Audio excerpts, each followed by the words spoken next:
Hello बच्चों, हम लोगों ने अपने प्रीवियस वीडियो में देखा कि किस तरह से ऑप्टिकल एक्टिविटी किसी कंपाउंड में होती है और वो किस तरह से डिसाइड होता है कि it is either D isomer और एल आइसोमर।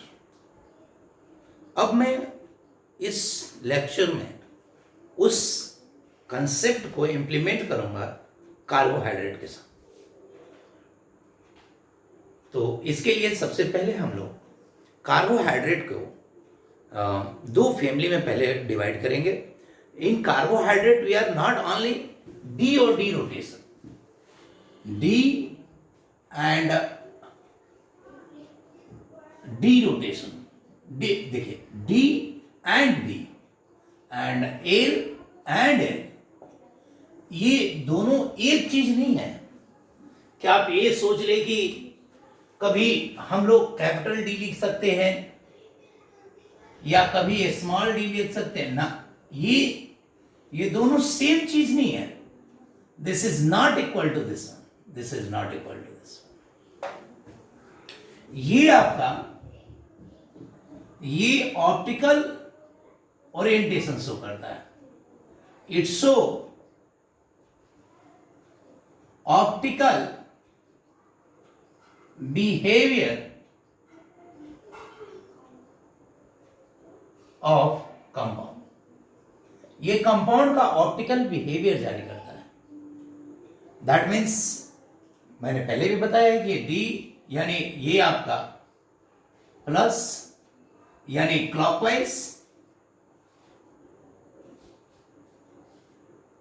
या राइट, और ये ठीक उसका उल्टा माइनस, एंटी क्लॉक और लेफ्ट रोटेशन। ये इधर वाला पोर्शन का ये स्थिति है, ये सारा। लेकिन this will show what this carbohydrate are divided into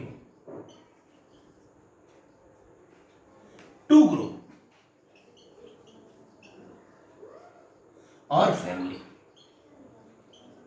carbohydrate दो ग्रुप या फैमिली में डिवाइड होता है। दो ग्रुप या फैमिली में जब डिवाइड होता है उसमें से एक होता है डी फैमिली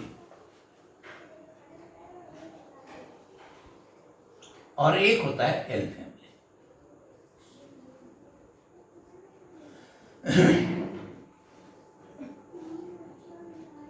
अब डी फैमिली क्या होता है, एल फैमिली क्या होता है। जैसे अगर मैं यहां पे थोड़ा सा एग्जांपल देंगे, जैसे एग्जांपल के तौर पे अगर मैं ग्लूकोज लेता हूं तो सी सी सी सी सी और CH2OH है क्या। अब ये देखिए, इसमें ये CHO हो गया और ये इसके 6 आपके कार्बन है, 1 2 3 4 5 और ये 6।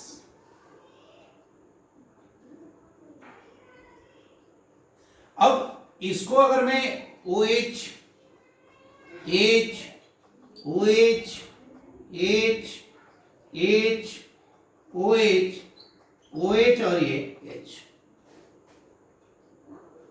अब आप बताओ कि ये क्या कायरल कार्बन है?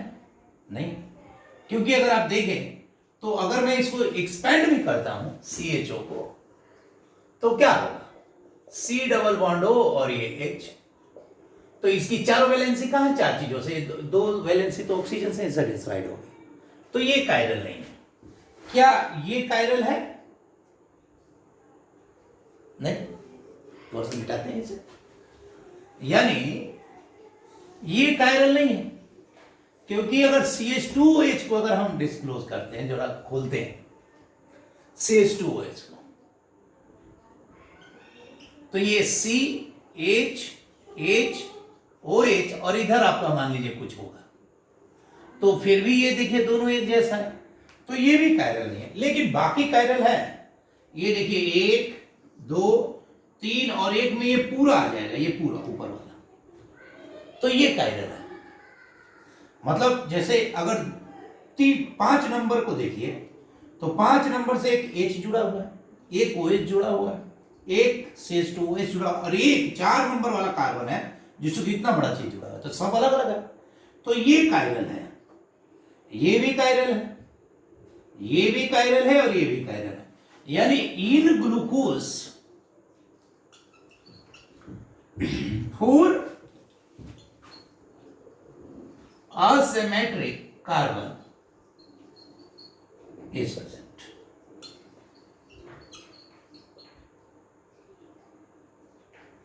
यानी एन का मान 4 है, कायरल कार्बन इसमें 4 है।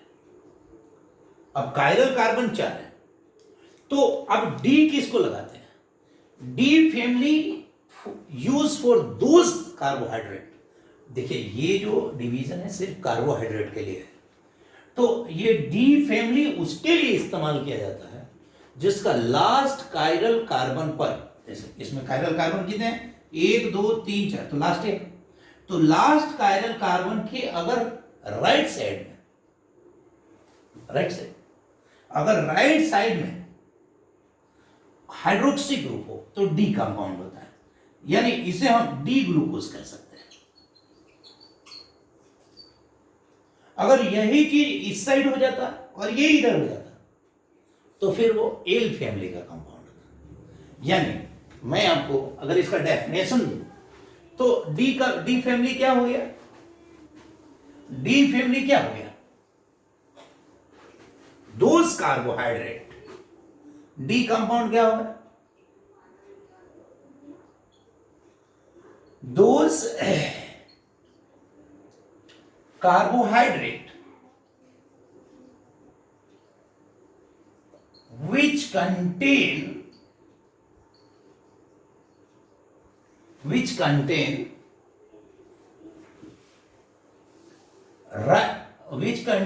hydroxy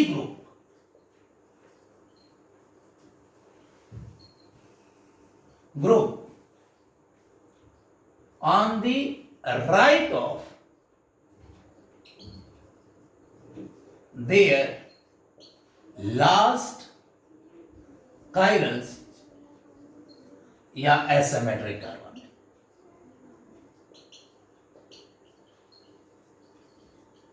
यानी वो लास्ट asymmetric कार्बन के राइट में। if OH is placed at the left then it is called L family। अगर इसी प्रकार अगर L कंपाउंड की बात करेंगे तो it contain hydroxy group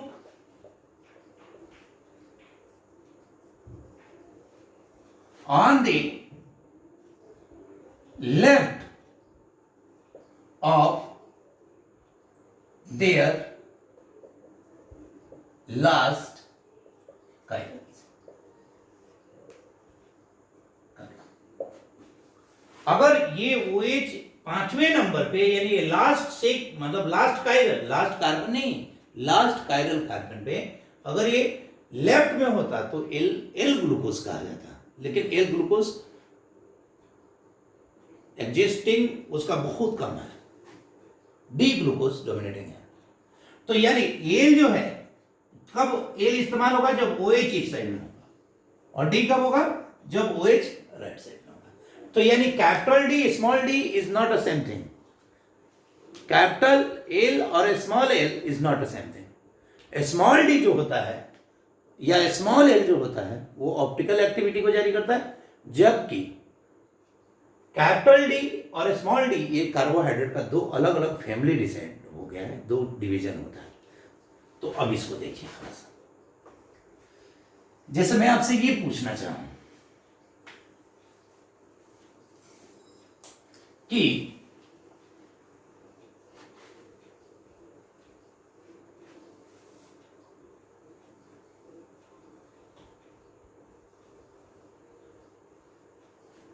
ये फ्रुक्टोज की क्या स्थिति होगी? जैसे CH2OH, कीटो हेक्सोस है, सेकंड पे कीटोन CH2OH।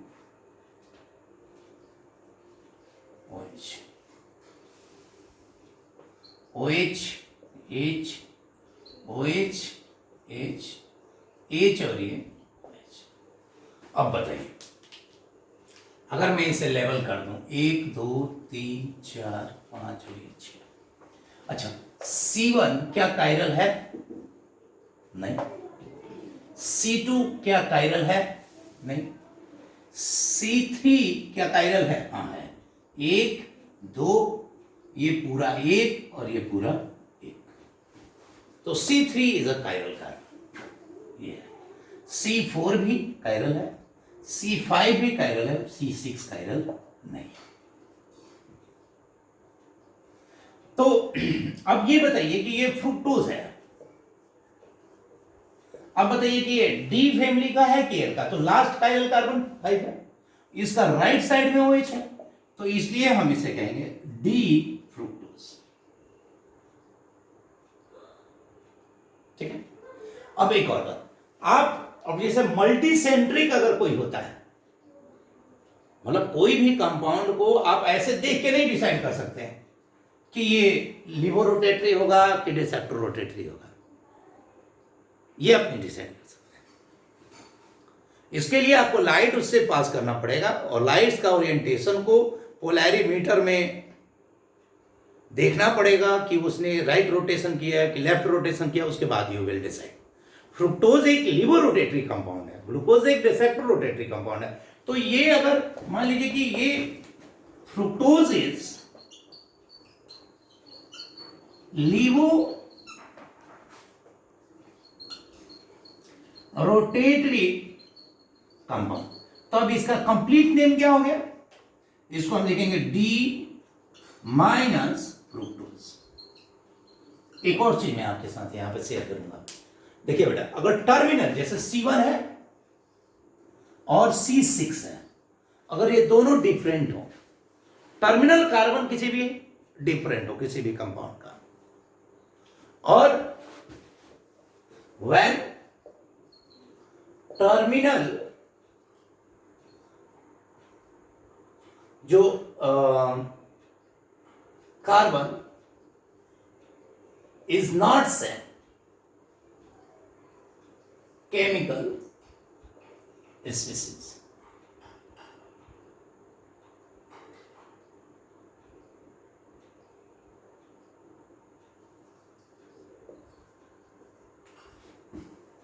अगर नहीं होता है,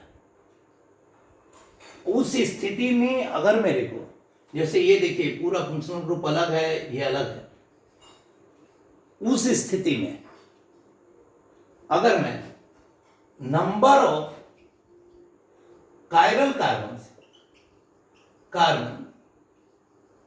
अगर आपका n होता है, तो number of optical isomer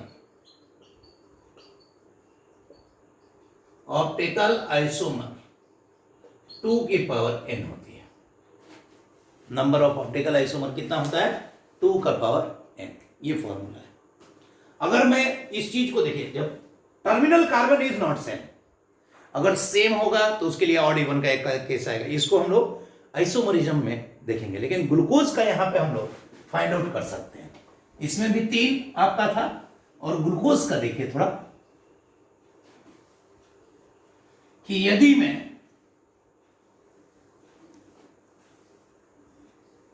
glucose का स्ट्रक्चर रीड्रॉ करता हूं, CHO C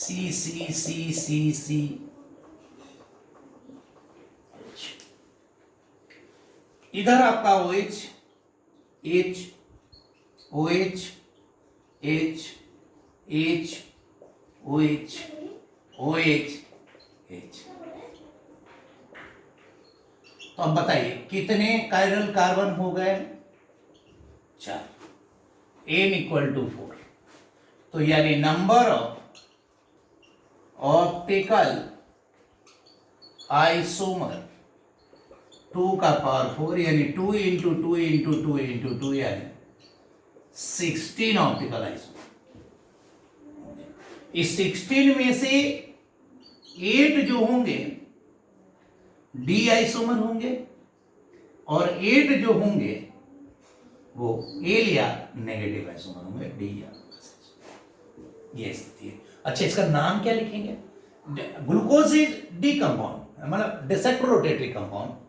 जो ग्लूकोज है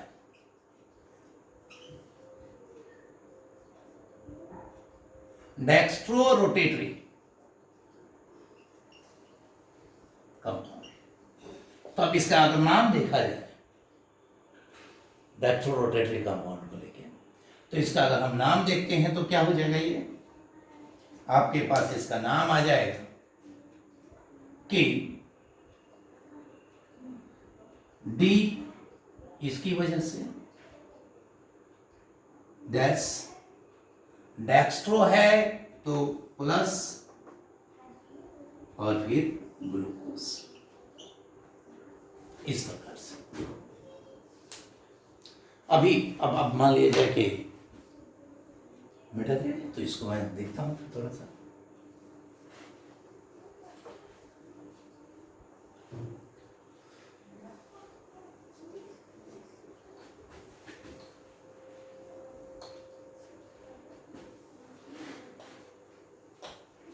अगर मैं, जैसे आप ही बताइए, अब मैं ग्लिसरैल्डिहाइड का अगर मान लीजिए या किसी भी चीज का राइबोज, अगर मैं किसी भी चीज का अगर करता हूं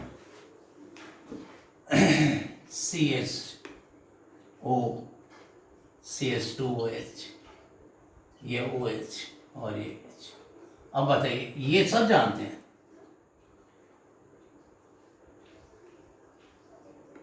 ग्लिसरैल्डिहाइड है। अच्छा, ये डी कंपाउंड है कि एल? तो ये राइट में है, ये कायरल कार्बन के राइट में, तो ये डी कंपाउंड है। ये नीचे जा रहा है, ये ऊपर जा रहा है, तो ये प्लस कंपाउंड है। तो इस प्रकार से डी प्लस ग्लिसरैल्डिहाइड।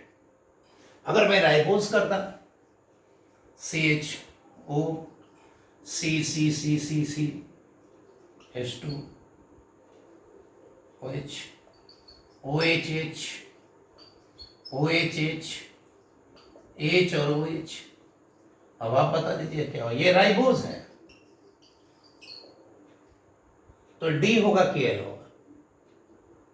तो डी होगा, क्योंकि ये इस साइड है। और मान लीजिए कि ये अगर ऐसे हो जाता तो ये क्या हो जाता? एल राइबोज हो जाता, एल फैमिली का होता।